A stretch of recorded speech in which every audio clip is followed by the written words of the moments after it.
Assalamualaikum warahmatullahi wabarakatuh. Saya Ustazah Aina, merupakan pemimpin pengakap di daerah Bayan Lepas. Mengucapkan terima kasih dan juga penghargaan kepada Persekutuan Pengakap Malaysia daerah Bayan Lepas kerana telah menganjurkan Digibori. First Digibori. Yang mana di dalam penyertaan ini terdapat satu penyertaan da'i.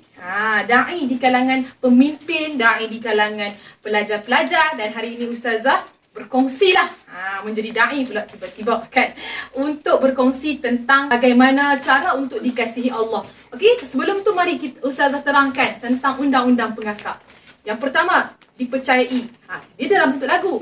Dipercayai taat berguna, bersaudara berbudi, kasihkan binatang menurut perintah, tabah hati berjimat, suci fikiran, suci perkataan, suci perbuatan.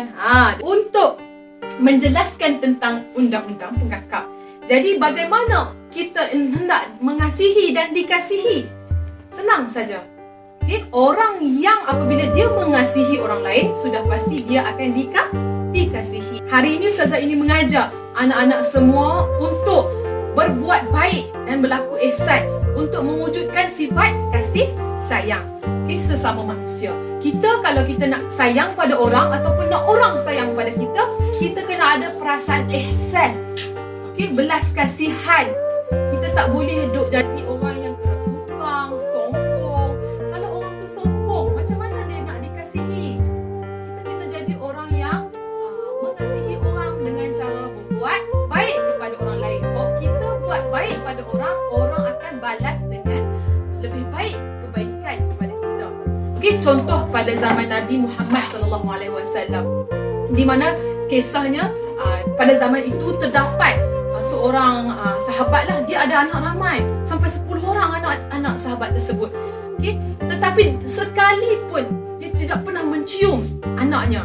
Okay? Pada satu hari Nabi SAW telah pun bersabda, sesiapa yang tidak mengasihi orang lain, pasti dirinya juga tidak akan dikasihi. Itu adalah daripada hadis riwayat Abu Daud dan juga Tirmizi. Jadi selain daripada mengasihi anak sendiri, mengasihi ibu bapa sendiri, mengasihi keluarga sendiri, jangan menyakiti hati ahli keluarga kita. Kita kena saling menghormati di kalangan ahli keluarga kita, saling mengasihi. Selain daripada itu, kita juga kena kasihi juga orang di luar daripada kita. Selain daripada keluarga kita, kita dah selesai dah kasih pada keluarga kita. Kasih jugalah kepada jiran kita, kepada sahabat kita, dan juga kepada anak-anak yatim. Kerana anak yatim ni adalah anak-anak yang tidak mempunyai ibu dan ayah. Okay, kita kena menjaga kebajikan mereka. Nabi pernah bersabda yang bermaksud, orang yang bertanggungjawab untuk menguruskan anak yatim, baik dari keluarga mereka sendiri ataupun tidak, maka aku dan dia seperti dua jari ini di syurga. Nabi memberikan isyarat merapatkan dua jari telunjuk ini. Bererti orang yang mengasihi anak yatim,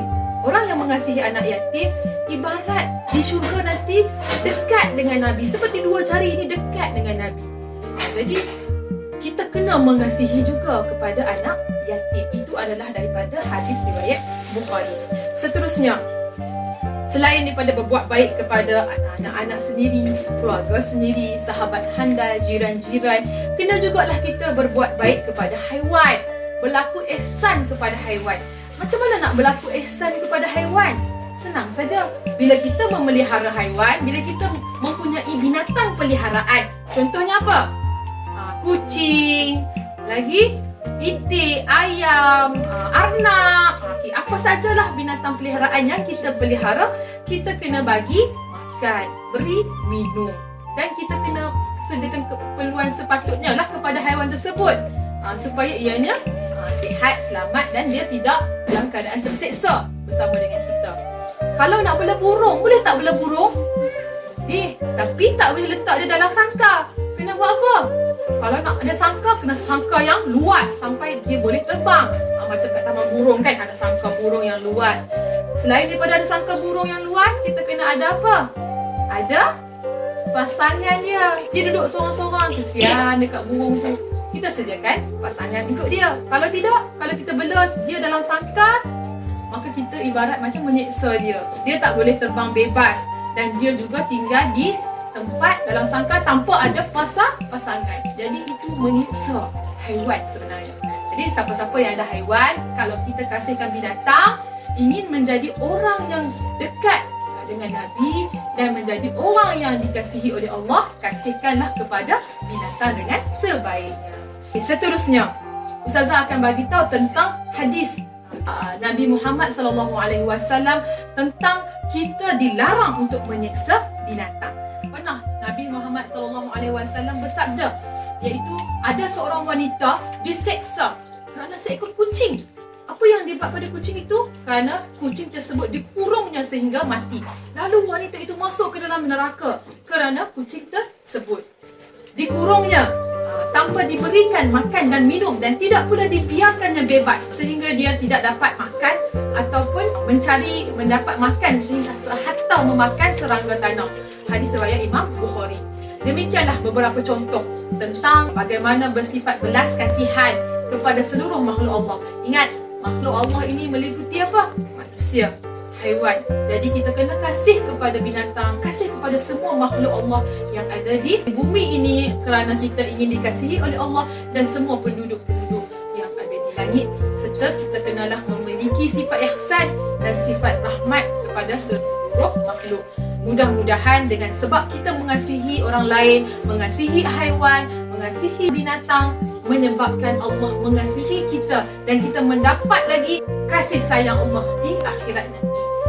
Sekian sahaja daripada Ustazah. Sekali lagi Ustazah mengucapkan ribuan terima kasih kepada Persekutuan Pengakap Malaysia kerana memberikan peluang ini untuk kita sama-sama berkongsi tentang kasih sayang yang sepatutnya kita bersama-sama di dalam Islam. Sekian saja daripada Ustazah. Wabillahi taufiq wal hidayah. Wassalamualaikum warahmatullahi wabarakatuh. 3. Allahul kafi Rabbunal kafi qasadnal kafi wajadnal kafi.